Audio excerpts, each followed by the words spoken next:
Everybody out there is doing well today, and today's presentation is Tax Strategies for Traders 2024 and Beyond.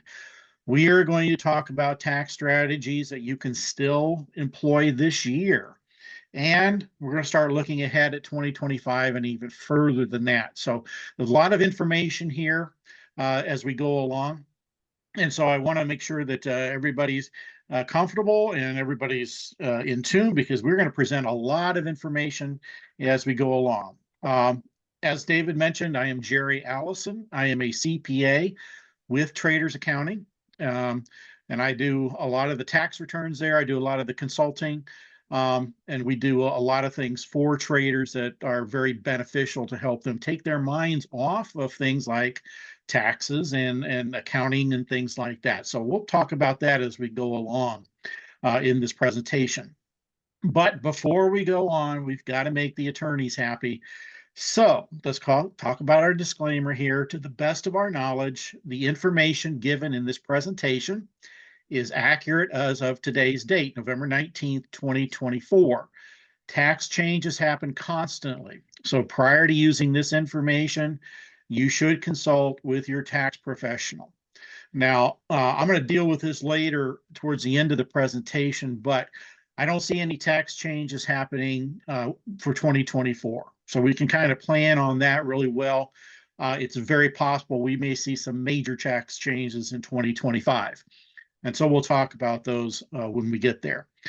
This presentation does not establish a professional or confidential relationship between you, myself, or Traders Accounting, and Traders Accounting is not a law firm or a CPA firm. The information provided here should not be construed as tax or legal advice. Now, here's some contact information, and I'm going to put that web link into the chat here real quick, if I can get that back on my screen. Anyway, let's see here. Chat. There we go. And all right. So the hosts and the panelists should see that. David sent it to everybody, so that's great. This is a special link that you can go to. It has a special ebook that you can download to your computer. It's going to have a lot of the stuff that I talk about today, and even more than that. But really, the guide here is to help save in taxes and really cut down your tax bill as much as legally possible. Our phone number is 800-938-9513. And our email is learn@tradersaccounting.com. And I will put this up on the very last slide, so it's back up again so that you can write that down if you need to. And I'll talk about what we do here towards the end of the presentation. Now, let's start off at ground level here. We talk about taxes. We're coming up on tax season here in a little bit. Matter of fact, starting January is a month and a half away. And you're going to be starting to get W-2s and 1099s and all the broker statements and things like that. And you're going to have to pull all your stuff together for your income taxes. So now is really the time to start thinking about things. One, start planning for the end of 2024. But now is also the time to start planning for 2025. There are certain things that if you're going to do them, you'll need to do them at the beginning of 2025. And I want to bring these to you so that you can think about them, research them, study them to make sure it's right for you. And if you need to get advice from a tax professional. Now, I always start these programs with a Business 101 course, because in business, there's two sides of an equation. There's the money coming in, but there's the money going out as well. And a lot of traders get trapped into the first one, the money coming in. And that's fine. You need to. I watched part of the last presentation, and she was very good at talking about you have to have a strategy. You got to get the emotion out of it. You got to build your self-awareness. Well, just like trading, it's a strategy, and you've got to have a plan there. You really need to have a plan for the other side, the expense side, the tax side in particular. And then one of the reasons I go back to Business 101 is because the IRS goes back there.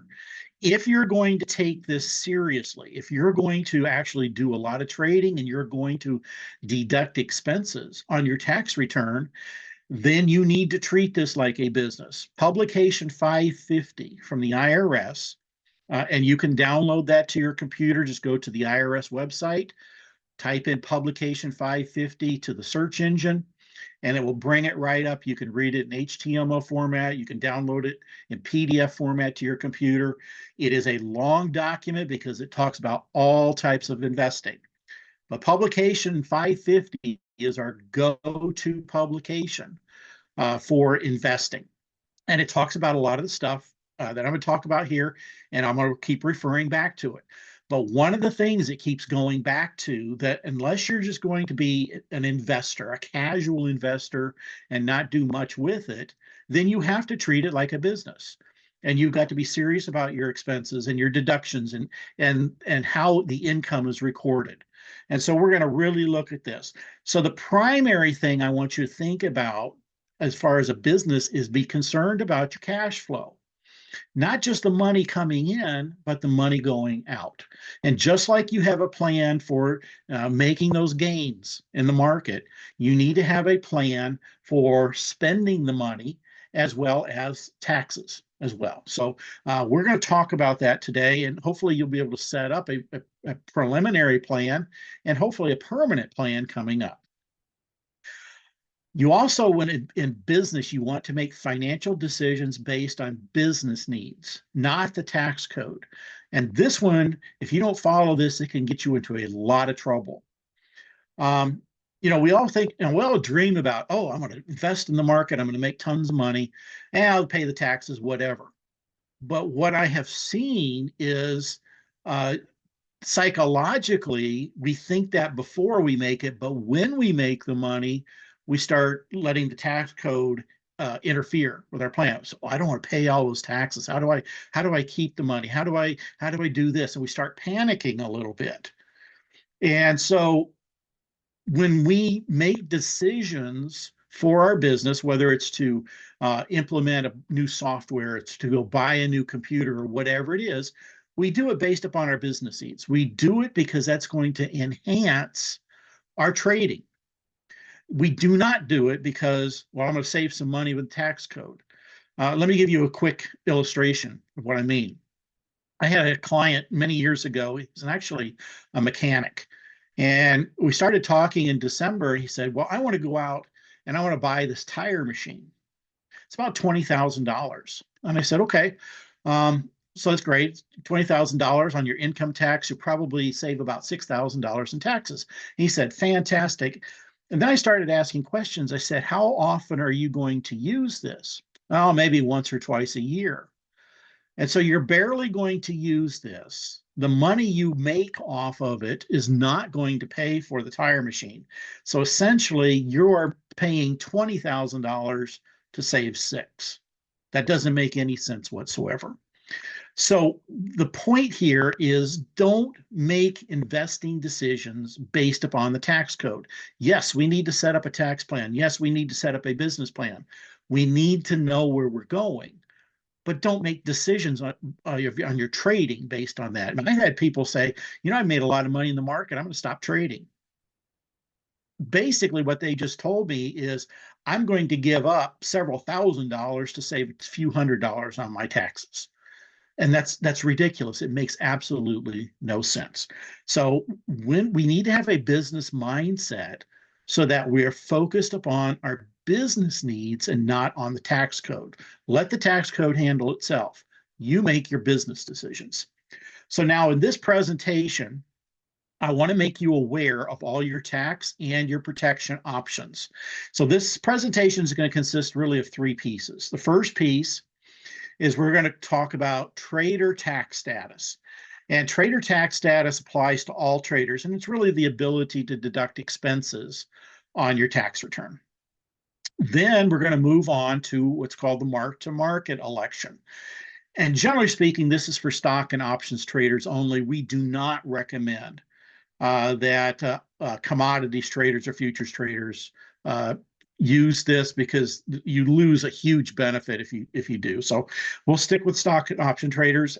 And then finally, we're going to talk about entities. I consult with people all the time, and they say, oh, I need to set up an LLC, or I need to set up a corporation so I can save on money. Well, we need to talk about that because it's not right for everybody, and it may not be the be all and end all everybody thinks it is. So we're going to talk about that today and hopefully clear up some misconceptions along that line. All right, first of all, let's talk about trader tax status. Now, trader tax status is a choice. You get to choose this if you meet the qualifications, but it allows any entity, person, or business to deduct their trading expenses provided the criteria are met. So what you can do is you can deduct on your taxes things like software expenses. You can deduct education expenses. You can deduct data feeds. You can deduct margin interest right off on your tax return and get some refund back, or at least reduce your taxable income so that you're not paying as much to the IRS. So this is a huge benefit. Well, what are those qualifications? Well, if you go back to publication 550 again, there are two general qualifications there, and they basically say you have to rely on the income in part or in whole for living, and you've got to be actively trading, things like that. Very general. And so it really doesn't give a whole lot of guidance there. So what we have to do is we actually have to go to court cases to find out, what do the tax courts say about trader tax status? What do you have to have, and what has been proven to have trader tax status? Well, there are three things that have come out of the court cases. First of all, there have to be 720 trades in a year. That's the level at which tax court in one of the cases decided that's when a person is an active trader, a very busy trader. You have to show a lot of trades in a year. So that's one thing. And so if you meet that qualification, you got the first one met. And we generally recommend that you meet all three of these. Second of all, there's trading in over 75% of the trading days per year. That means if there's 288 days of trading days in the year, you have to be trading in 3/4 that place one trade in at least 3/4 of those trading days. The idea here is to show you are actively engaged in a business. The 720 trade shows a lot of activity, but it also shows, the second one shows a continuity of time. If you were to start another business, whether it's like a mechanic or you start a hairstylist or whatever, so any other business you can think of, you are going to be engaged in that business most of the year. You're not going to take off significant time. Well, the IRS wants the same thing here. They want to see that you are aggressively involved in your business, and so you need to be trading that much. The third one is there need to be over 500 hours in trading, research, and education. Now, 500 hours in trading, okay, there sometimes, some of us are quick at trading, some of us aren't, but that does involve some time. Research does involve some time. You have to research what you're going to be investing in. And education, I mean, you're sitting in education right now. Record the time. All this conference right now that you are seeing, and if you're involved in most of this is time towards that education. Now, you say, well, how do I prove this to the IRS? Well, the first two there, the 720 trades a year and trading in 75% of the trading days, those are on your monthly statements and on your yearly statement. That's all there. So if the IRS comes a calling, just hand them the statements, say, here you go. You tell me. The last one is not on your statements. So what we suggest on the last one is you keep some type of a logbook. Doesn't have it, the format's not important. It could be on a spreadsheet, it could be on paper and pencil, could be a crayon on the wall if you want to keep it there, but just some effort to keep a logbook of the date and time and what you're doing to record the amount of time in case they ever come and question the issue. So these are the three criteria for deducting expenses on a tax return. Now, tax savings depends upon your current tax bracket. I have a lot of people, when I do consulting, they say, how much can I save if I deduct the stuff? Well, it depends on the tax bracket. If you are in the 37% tax bracket, every dollar in expenses, you save 37 cents in your taxes. But if you're in the 15% tax bracket, every dollar in expenses saves you 15 cents in taxes. So it depends upon your tax brackets and how that flows. So it's going to vary based upon each individual. Now, this sounds pretty good. And this is great. I mean, if you could deduct your expenses for trading, and some traders have a lot because they have magazines, they have subscriptions to software or publications, they have chat rooms where they have to go in, they pay for membership to that chat room, they travel to trading shows, things like that. All that's deductible. And home office deduction, things like that. Well, yeah, those can be deducted, but there are some warnings here. As with anything in the tax code, there are warnings. And I want to bring these warnings about so that you're aware of them. We will have solutions to these, but I do want you to be aware of these because some people choose to go this route as well. A person deducting trading expenses on their personal tax return must use the Schedule C. Now, if you're not familiar with Schedule Cs are small business returns. And it's not just for trading, it's for anything. If you have like I said, a hair salon or a mechanic shop or small business that's not incorporated or anything like that, you would use a Schedule C. And by the way, this applies to single member LLCs as well, as I'm going to bring up a couple times here. But here's the following issues. Number one is that using a Schedule C on your personal return increase your audit risk dramatically. It's not because you're a trader. It is because the Schedule C has been abused for decades. The numbers on the Schedule C, the IRS has no proof of them. And so they naturally go to this to say, okay, taxpayer, we want you to prove these numbers. Other numbers like your W-2s and 1099s, IRS already got a copy of those. They know what's on. They know what to expect. But on Schedule C, you are providing those numbers. And so therefore, it increased the audit risk dramatically. Number two, the home office deduction may not be obtainable. When you do a Schedule C on your personal return, there is an option for doing a home office deduction. However, there are also severe limitations that can happen and possible elimination of that home office deduction. And in a lot of cases with trading, that does happen. And so this is something that is a problem that, you can have all these expenses for your home and you can't use them. So we'll talk about that in a little bit. Just keep this one in mind.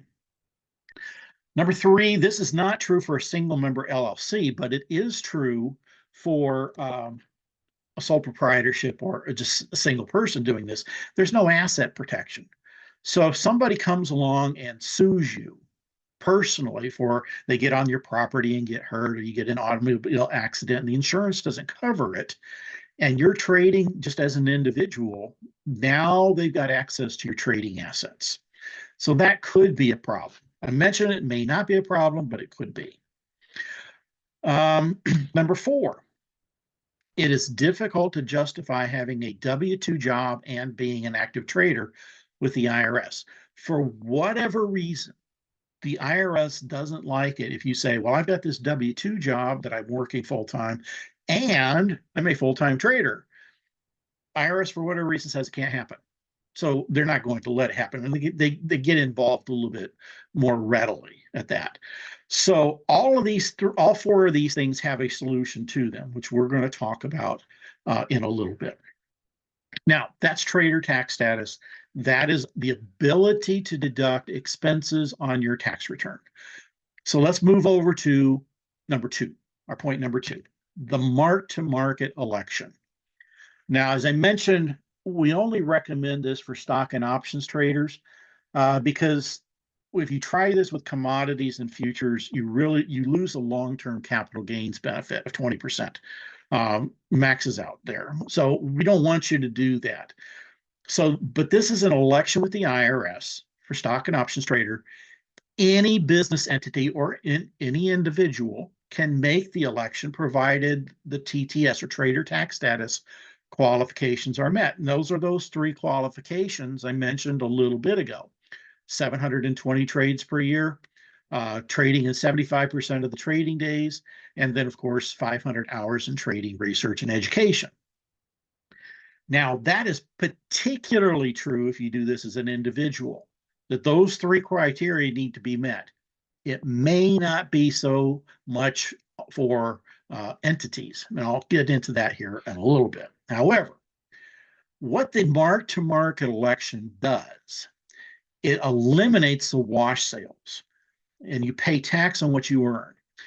For example, some of you are familiar with wash sales, but some of you may not be. But if you sell something, let's say today, at a loss, and you get back into it, the same ticker symbol, doesn't matter whether it's a different expiration date for an option or whatever it is, same ticker symbol, and you get into that within 30 days. Usually, fast traders get into it with minutes, or at least a day or so. But that loss on the first trade moves to the second trade. Now, why is that important? Because if you keep doing that, that loss can keep moving in time and eventually can cross over December 31st, which means the loss moves into next year. And if it moves into next year, that means you don't get the loss this year, so you don't get to deduct it. And so you end up paying more tax on stuff you lost money on and hoping to get it back next year. And there are horror stories out there. They're very extreme. And I talked to somebody today about that, but it does happen that you do end up paying more in tax because of those wash sales, because they get pushed into the next year.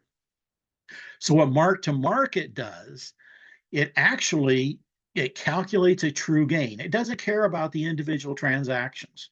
Could care less about what stock or options you own. It looks at the value of your portfolio or account at the beginning of the year and looks at it at the end of the year. And we calculate a true gain or loss from that. And if it's a true gain, you end up paying tax on what you actually made. None of this deferred loss stuff. It's on what you actually made. It doesn't matter whether you sell the stock either, which is kind of a danger, and I'll talk about that in a little bit. So you're actually paying tax on what you actually earn, but it also gets rid of the $3,000 loss limitation. Under normal traditional accounting that most people are under, when you have a net capital loss, at the end of the year, you take all your capital gains and you add together your capital losses. And if you have more capital loss than what you do gains, then you only get to write off $3,000 and the rest carry forward to next year. It's another deferred loss is really what it is. So you end up paying tax now and hoping to get it back later. That's not true with mark-to-market. So under mark-to-market, you get to deduct the entire loss, no matter what it is, in a single year. So let me give you an example. Suppose that I have an account and I lost $20,000 in the year. That's net. We've added up all the gains and the losses, and I lost $20,000. Under normal accounting, I could write off $3,000 on my tax return and then carry the remaining $17,000 over to next year, which means I'm paying tax now on that $17,000 and hoping to get it back later. Under mark-to-market, you get to write off the entire $20,000 this year. And I've written off, for some people, the most extreme is over $500,000. Now, hopefully that never happens to any of you, that you lose that much, but it is possible. And so we write that off. Anything above your taxable income, then that goes to next year as well. But it goes against W-2 income, it goes against pension income, it goes against everything. So we could theoretically wipe out all your income if you have that much loss. And that enables you to get the money back from the IRS and the state and get that money back so that you can either live on it or you can reinvest it to make more instead of having to wait for it years and years and years in some case. So that is a very important thing there. Remember, we talked about cash flow, not just getting the cash in, but keeping it from going out. And this is an excellent way to keep that money from going out if you're a stock and option trader. Now, this is an election, so it has to be made at the beginning of the year. So for individual taxpayers and for C corporations, the next time that you can elect the mark-to-market election will be at the beginning of 2025, between January 1st and April 15th. That you cannot make it for 2024 now. It has to be done by April 15th of the year you want it to start. And then it will continue forever until you revoke it or you don't meet the qualifications anymore. But it has to be made at a certain time. Now, if you have a partnership or an S Corp, that election has to be made between January 1st and March 15th of 2025. But there is one exception. Brand new entities can elect mark-to-market right away. So for example, if we started, let's say a partnership or an S Corp right today, then we could set up a trading accounts under that partnership, and we could start called say we've got mark to market now, and we'll let the IRS know later because you don't have to tell them till beginning of next year, but we could have it today. And actually that has a double benefit, because if we create this entity now and start trading under this entity, we get the benefit of mark to market, and then our personal account goes dormant. And after 30 days, all those wash sales that have accumulated, because there's no activity, they turn into regular losses. So you get double benefit there as well. So entities are actually kind of the key to all of this. And we'll talk about all that here in a little bit. But just like with trader tax status, there are some warnings with mark to market. And so I need to tell you about these things. It is never advisable to hold long-term securities under mark to market. What happens is that under mark to market, you look at the value of the account at the beginning of the year and the value at the end of the year, which means if you have a long-term holding longer than 1 year and it goes up in value, you don't have to sell it, but you will still be taxed on the increase. So let's say that we've got an account of $1,000, and at the end of the year, it's worth $1,500. We haven't sold anything. Mark to market is still going to tax you on that $500 increase, whereas under normal accounting, you wouldn't be taxed at all. So we don't advise long-term securities, only short-term stuff that you're going to keep moving in and out of. That's the only time that mark to market is going to really work well for you. Number two, it is possible in some years to have a larger mark-to-market gain than what's reported on your 1099-B. The 1099-B that you get from your broker that tells you your gains and losses for the year, those are all based on wash sales and individual transaction accounting. It will never match up, almost never match up with the mark-to-market valuation. Usually mark to market will have a better tax advantage for you, but once in a while, those wash sales clear out on the 1099-B, and so you end up with a better 1099-B than what you did under mark to market. But that generally means that you already have the losses, you already expensed the losses in prior years. So you've already got the advantage of it. It's just now catching up a little bit. So that is possible. And then number three, if you make the mark-to-market election personally for yourself, not for an entity, and don't meet the trader tax status qualifications, you can lose the mark-to-market election, because that is a prerequisite for having mark-to-market personally, is you have to have the trader tax status qualifications. And we had a couple cases this year where the person said, I couldn't trade. I didn't trade a whole lot. I didn't meet those qualifications. So they have to trade. They have to actually report under normal accounting rules with capital gains and losses. Okay, so those are our warnings. So we've got trader tax status, which allows you to deduct expenses. Got a few problems there. We've got mark to market, which allows you to escape wash sales and the $3,000 limitation. We've got a couple problems here. Now we're going to talk about how to cure all those entities. Now, there are a lot of different types of entities out there. First of all, there's a sole proprietorship, single member LLC, general partnership, limited partnership, multi-member LLC, S corporation, LLC S corporation, C corporation, LLC C corporation. That's a lot of stuff. Well, we're going to narrow this down. We're going to take out the first two right now. Sole proprietorship is basically trading on your personal return, and that's where you use the Schedule C to deduct your expenses. The single member LLC is setting up an LLC, but where you are the only member, the only owner.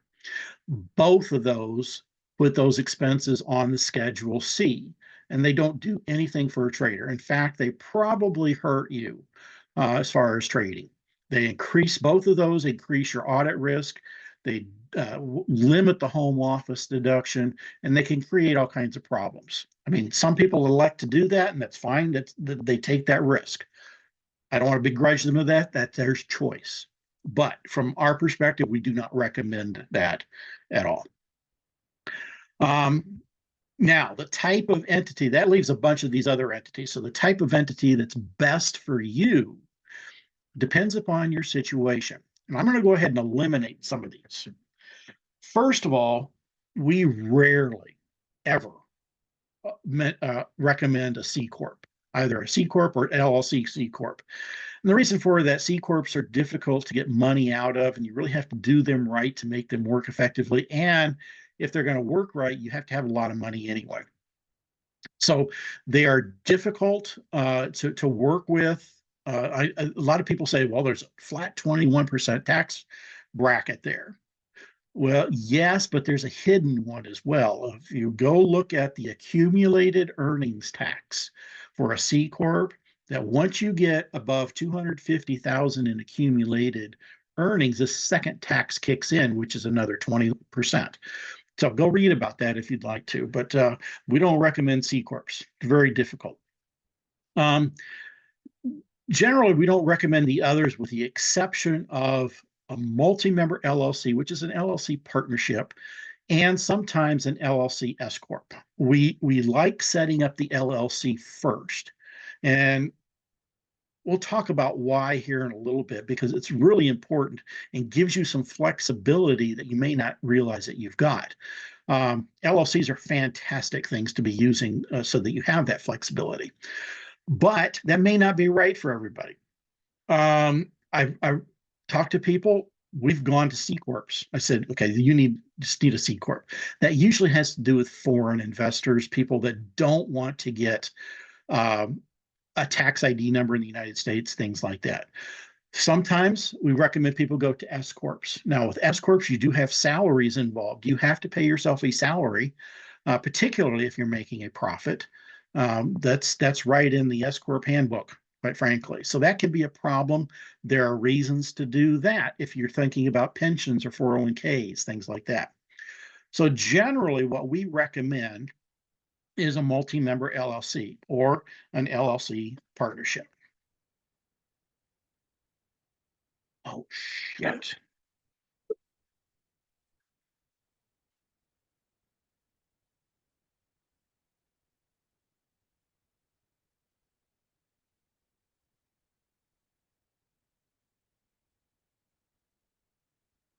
Dave, are you with me? Yeah, what happened? I don't know. My computer just kind of froze, and I think we're okay now. You can see everything, right? Yeah. Well, let's just keep on plugging along. Okay. Thanks. So what we do is we recommend a multi-member LLC, a partnership, basically. And what this does is, before I give you the pros of this thing, and it looks like my computer, there we go. Before I give you the pros, I'm going to give you the cons, the problems with this. One, with any LLC, you do have a yearly LLC fee in most states. Not every state. There are a few that Once you set the LLC up, you would never have to pay again. But most states have a yearly fee. For example, South Carolina is one of the lowest at $25 a year. California is one of the highest at $800 a year. And you have to keep that up if you're going to actually do it in that state. You will have a tax prep fee. You will have to have a partnership fee, partnership tax return prepared. And then this is a pass-through entity. The partnership itself isn't going to pay taxes because the partners are going to pay that on their personal return. However, you still have to have the partnership tax return prepared. And then, of course, once brokerages see that you're setting up a business account, you may have some increased broker fees as a result of that. So those are the cons. Don't let that scare you, because I'm going to tell you how to overcome some of that. And one thing, the pros here, first thing is that we're going to, there we go, is you get asset protection. Remember I talked about if somebody sues you personally, then they can have access to your asset, your trading assets. Well, if you put that into an LLC, it's pretty much enclosed. Nobody can get to it. Now, there are different state laws and there's different ways around it, but by and large, you're protecting your nest egg, if you will. So that's one thing. The second thing is you have a choice in taxation methods. And I referred to this a little bit ago in that flexibility with an LLC. With an LLC, you can choose how you're going to be taxed. So when you set up a multi-member LLC, you can choose to be taxed as a partnership, an S corporation, or a C corporation. In fact, if you set up as a single member LLC, you can be taxed as what's called a disregarded entity, but it's actually a sole proprietorship. You can choose to be taxed as an S corp, or you can choose to be taxed as a C corp. You say, okay, well, what's that? What big deal is that? Well, that's a big deal because later on, 2, 3, 4 years from now, you want to change how it's going to be taxed. All you got to do is submit a piece of paper to the IRS. And you can go from, let's say, a partnership to an S corporation, or an S corporation to the C corporation, or go backwards. So it's very important that you have that flexibility because, as we all know, tax laws can change and very well might here in the next year. So you want that flexibility going in. Number 3, there's a huge reduction in IRS scrutiny. I mentioned when doing this on your personal return, either as an individual or as a single member LLC, you have to use a Schedule C, and that just increases your audit risk dramatically. You going to a partnership or to a S corp for that matter, those are hardly ever audited. And so we now have returns that the IRS really almost never looks at. And then the profits still flow through to your personal return through a Schedule E, not through Schedule C. And so it makes everything much, much more reasonable to the IRS. Home office deduction. Now, the home office deduction, I mentioned, gets very limited on Schedule C, can be even eliminated. Well, with a partnership or an LLC partnership, it opens wide up. There's no limitations. So you get the full thing. And most people get at least $1,200 a year in deductions for their home office. And I'm going to come back to that here in a little bit, but that can almost pay for this thing itself. The next thing is it solves the W-2 trading issue. Remember, I mentioned a little bit ago that the IRS doesn't like it when you say, I've got a W-2 over here, and I've got a job that gets a W-2, a full-time job, but I'm also a full-time trader. They don't like that. This solves that problem because what's happening, your personal return is reflecting the W-2, but the partnership return is now reflecting your trading. And now it just looks like you're investing in this business over here. You're not actually working 2 full-time jobs. So it solves that problem. Also, it solves the mark-to-market long-term, short-term dilemma. Remember, I mentioned one of the problems with mark-to-market is you don't want to have long-term assets under mark-to-market, because then you end up paying tax on unrealized gains. Well, what this does by having multi-member LLC allows us to have the personal side where we can keep our long-term assets, keep the long-term capital gains rates, and then we got the LLC side with mark to market where we can do all the short-term trading.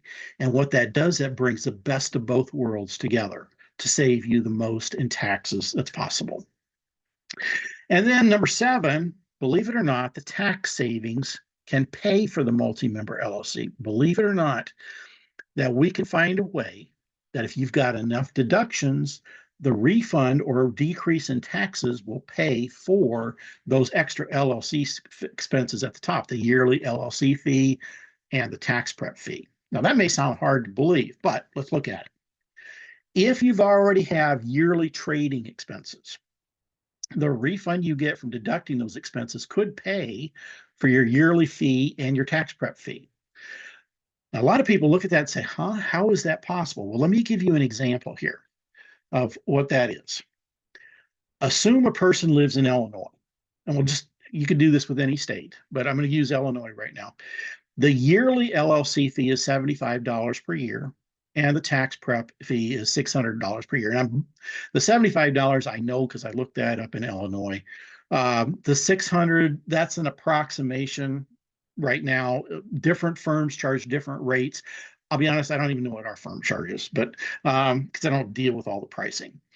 But that's $675 in extra expenses. A lot of people look at that and say, hey, I don't want to pay that every year. That's ridiculous.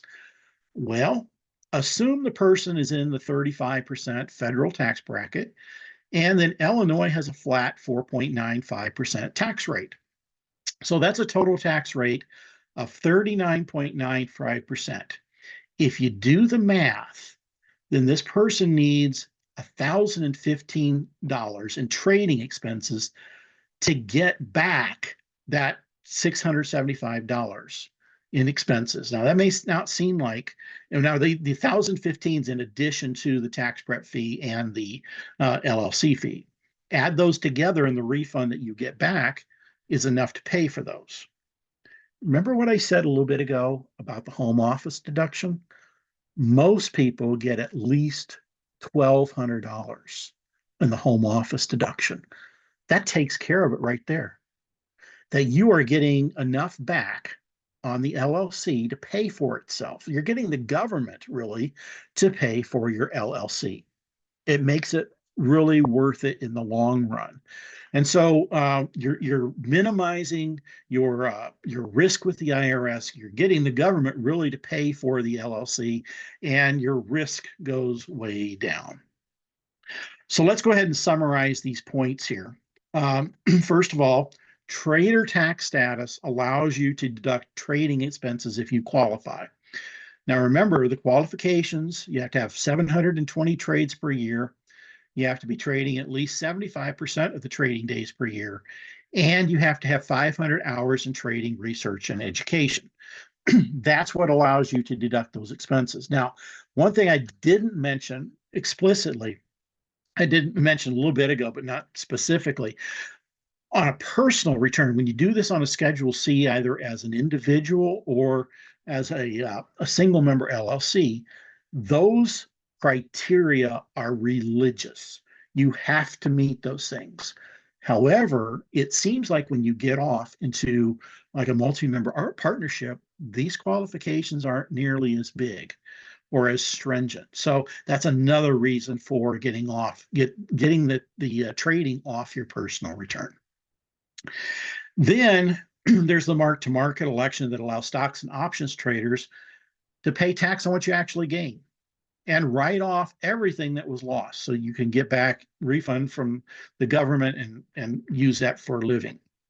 And then finally, entities, excuse me, forming a multi-member LLC provides asset protection, decreases the audit scrutiny, and you can get the government to pay for it. It's really not that difficult. So these are the benefits that you get out of this. And what I want you to take away from this is start forming a plan in your mind, saying, okay, well, what if I do this? And what if I do this? How should I structure this? Now, how does this apply to 2024?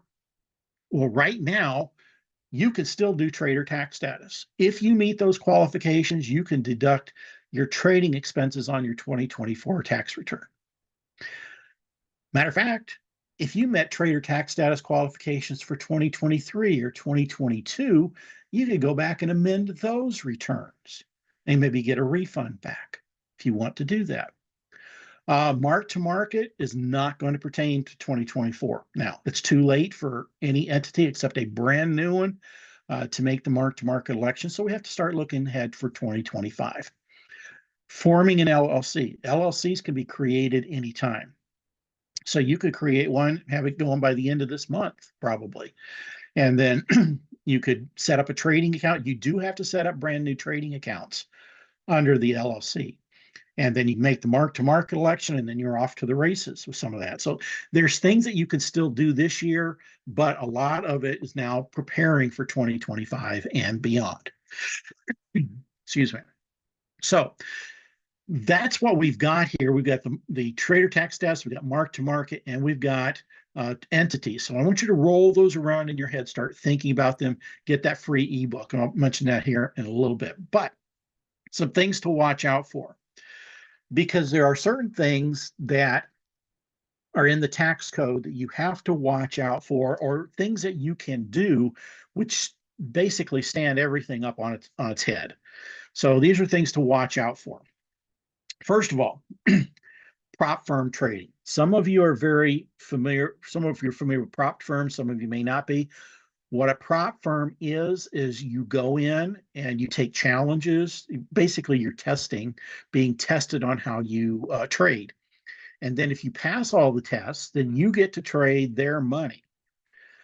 In most cases, not every case, but in most cases, you're now working as an independent contractor.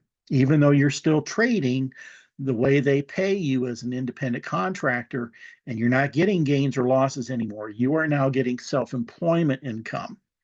So that changes everything we just talked about. And so if you're going to do that, I would suggest getting with a financial advisor on that one.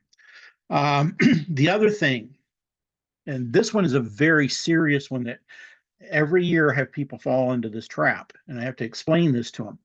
Some ETFs, like SPX, which is the big one, VIX is another, there's a handful, about 10 of them altogether. They're not traded in New York. They're traded in Chicago. And so they're treated like futures or commodities contracts, which means they fall under 1256 contracts, which means they get taxed differently. So every year I have somebody say, I made the mark-to-market election. Why do I have all these capital gains? I should have ordinary gains. It's because you were trading SPX or VIX or one of the others. So you have to be aware of that. This handful of ETFs get taxed differently and will fall outside of the mark-to-market election.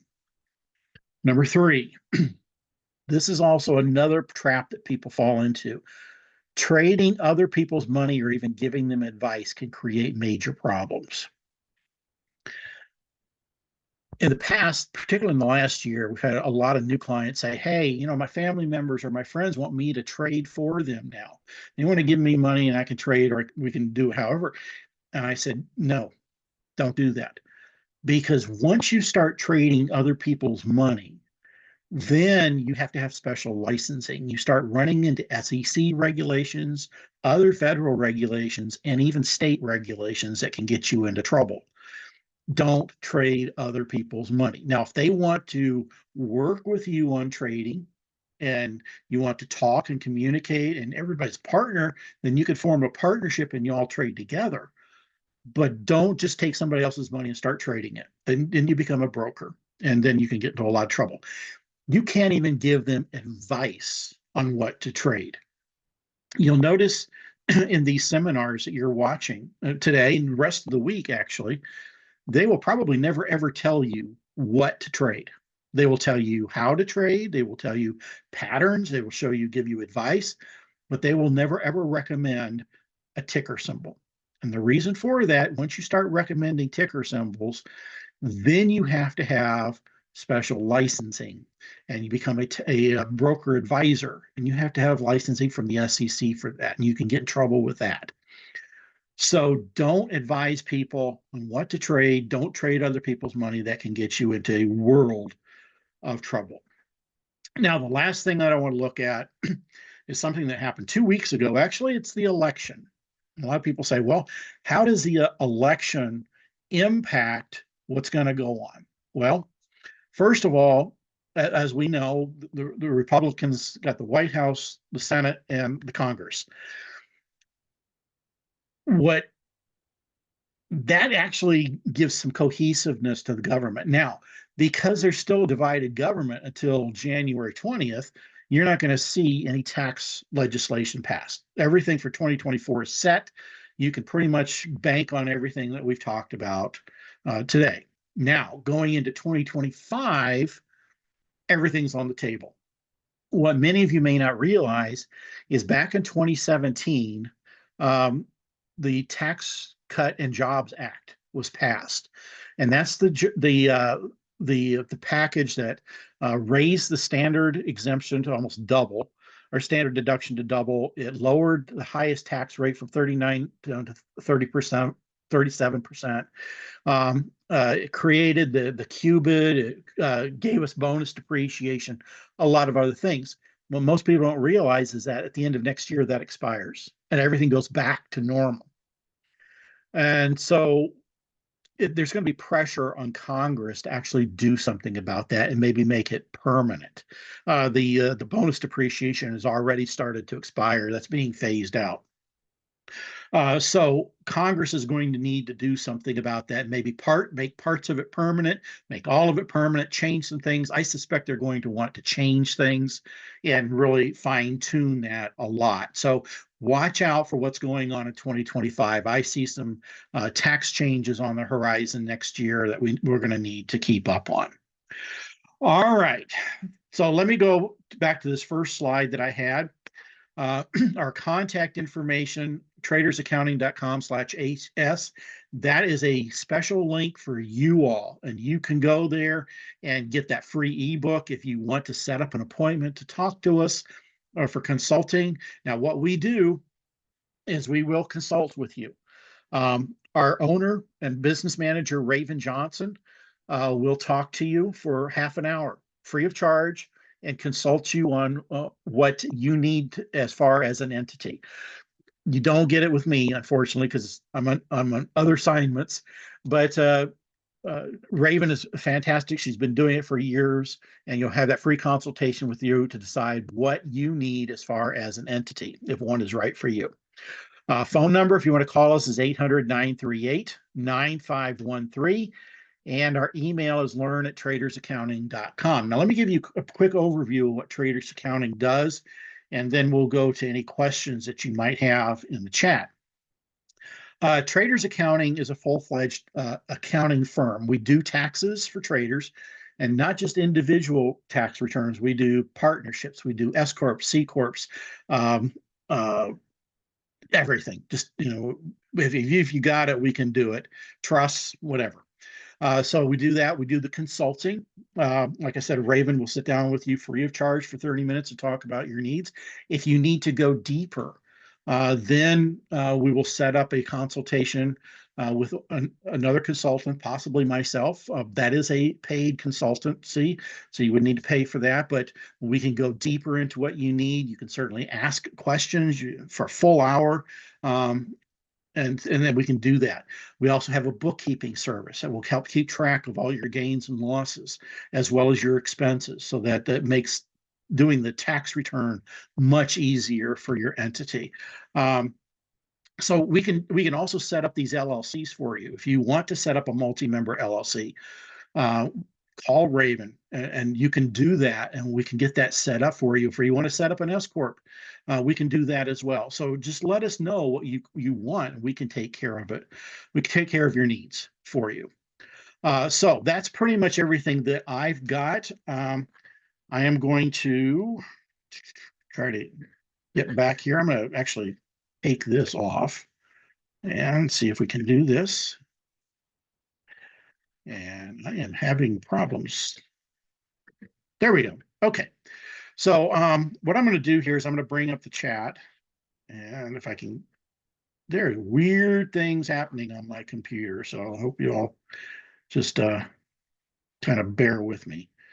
If you've got anybody, if anybody has any questions, please put them into the chat, and maybe David can help me out here to actually help answer those questions, because my computer is flickering, and so I can barely read the chat. So David, are you there? Yeah, I'm here. Okay. Do we have any questions coming across? Because I'm not working right. All right. Someone asked, do you cover taxes for traders nationwide? Yes, we do. Actually, we've got clients in every state, Alaska, Hawaii, everywhere. I'm glad you asked that, because we do not do taxes for foreign entities. So if you're from Canada or you're from Mexico or another country, we can't help you with that. You'll need to seek tax professionals in those areas. Okay. Someone said great session. So Thank got you. a lot of good info covered here. I'm not seeing any other questions yet. We got a couple minutes left. Anyone else have any questions here?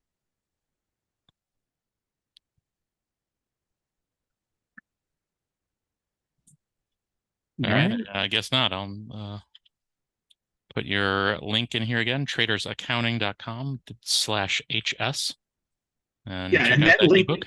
that link will remain open for a while. So feel free, if you don't want to do it now, do it later tonight or tomorrow. That's fine. Okay. So yeah, if you're watching the recording for this, again, it's tradersaccounting.com/HS. That should still be open. You can get the ebook there. Absolutely. All right. Cool.